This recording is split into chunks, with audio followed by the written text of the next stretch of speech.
आज हम जानेंगे कि आत्मा के साथ कर्म का बंध कैसे होता है और कितने प्रकार से हो सकता है।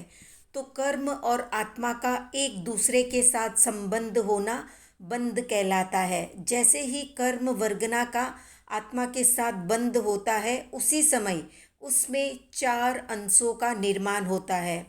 जैसे जब बकरी, गाय, भैंस आदि द्वारा खाया हुआ घास वगैरह दूध रूप में परिणत होता है, तब उसमें मधुरता का स्वभाव निर्मित होता है। वो स्वभाव अमुक समय तक उसी रूप में टिका रह सके, ऐसी काल मर्यादा उसमें निर्मित होती है। इस मधुरता में तीव्रता, मंदता आदि विशेषताएं भी होती है और इस दूध का पौद्गलिक परिणाम या मात्रा भी साथ ही बनती है। इसी तरह जीव द्वारा ग्रहण होकर उसके प्रदेशों में संश्लेष को प्राप्त हुए कर्म पुद्गलों में भी 4 अंशों का निर्माण होता है। वे अंश ही प्रकृति, स्थिति, अनुभाग और प्रदेश बंध है।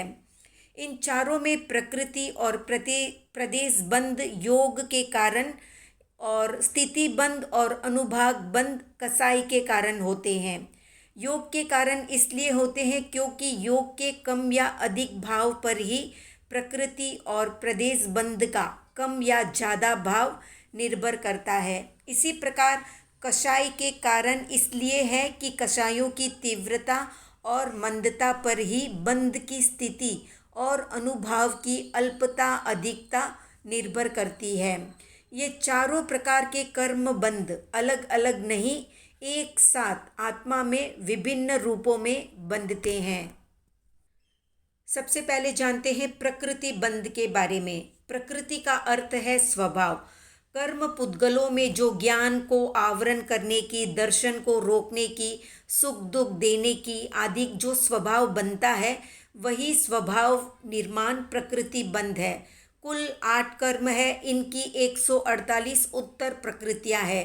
प्रत्येक का स्वभाव अलग अलग है, अर्थात आत्मा के साथ कर्मों का बंधन होते ही ये निश्चित हो जाता है कि कौन सी कर्म वर्गना आत्मा की किस शक्ति को आवृत करेगी। जैसे ज्ञानावरण कर्म का स्वभाव ज्ञान गुण को आच्छादित करना है, ज्ञान को ढकना है। ये इस कर्म का प्रकृति बंध है। दूसरा है स्थिति बंध, यानी बंधे हुए कर्मों का कितने समय तक आत्मा के साथ रहना स्थिति बंध है। प्रत्येक कर्म की आत्मा के साथ रहने की काल मर्यादा या स्थिति भिन्न भिन्न है। बंद होने के समय ये निश्चित हो जाता है कि ये कर्म वर्गना कितने समय तक आत्मा के साथ बंधित रहेगी।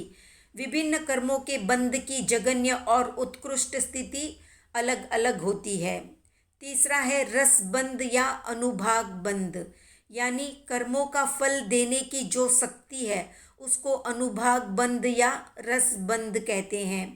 कर्म पुद्गल कितनी तीव्रता या मंदता से आत्मा पर असर डालेंगे या किस प्रकार का फल देंगे, ये निश्चय कर्म के बंधन होते समय ही हो जाता है, जिसे अनुभाग बंध या रस बंध कहते हैं।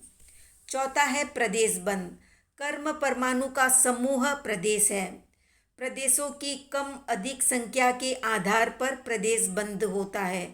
कर्म वर्गना के जो पुद्गल आत्मा के साथ संबंधित होते हैं उन्हें प्रदेश बंध कहते हैं, अर्थात कितनी मात्रा में कर्म पुद्गलों का आत्मा के साथ बंध हुआ है।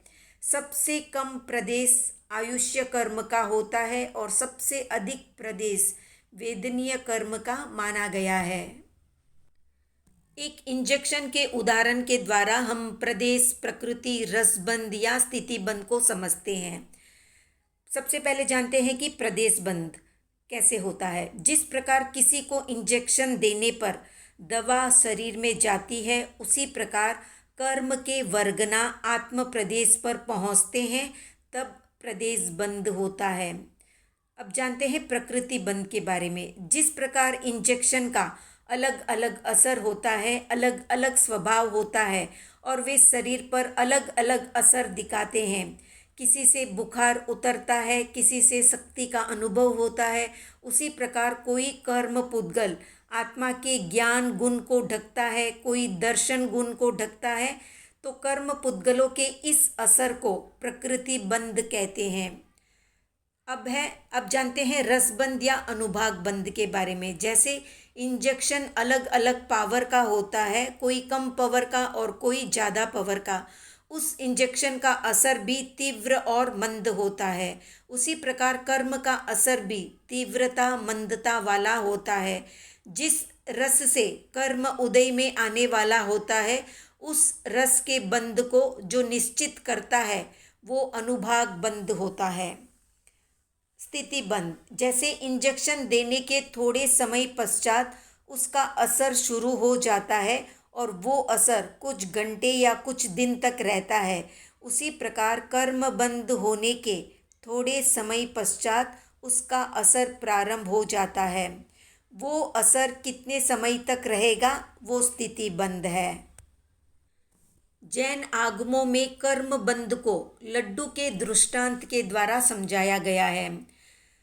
तो जानते हैं प्रदेश बंध के बारे में। जैसे कोई लड्डू छोटा है, बड़ा है, वैसे ही किसी कर्म में प्रदेश अधिक होते हैं, किसी में कम होते हैं। प्रकृति बंध, जिस प्रकार मेथी का लड्डू वात पित्त कफ का नाशक है, तो अजवाइन का लड्डू पाचन में सहायक है। ये लड्डू की प्रकृति या स्वभाव है। इसी प्रकार विभिन्न कर्मों का स्वभाव आत्मा के विभिन्न गुणों को आच्छादित करना है, ये प्रकृति बंध है।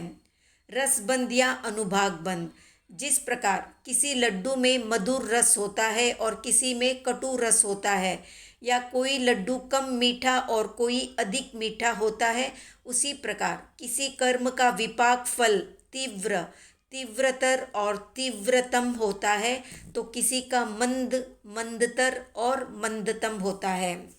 स्थिति बंध, जैसे कोई लड्डू एक निश्चित समय अर्थात सप्ताह 15 दिन 1 मास तक टिका रहता है, किंतु बाद में खराब हो जाता है।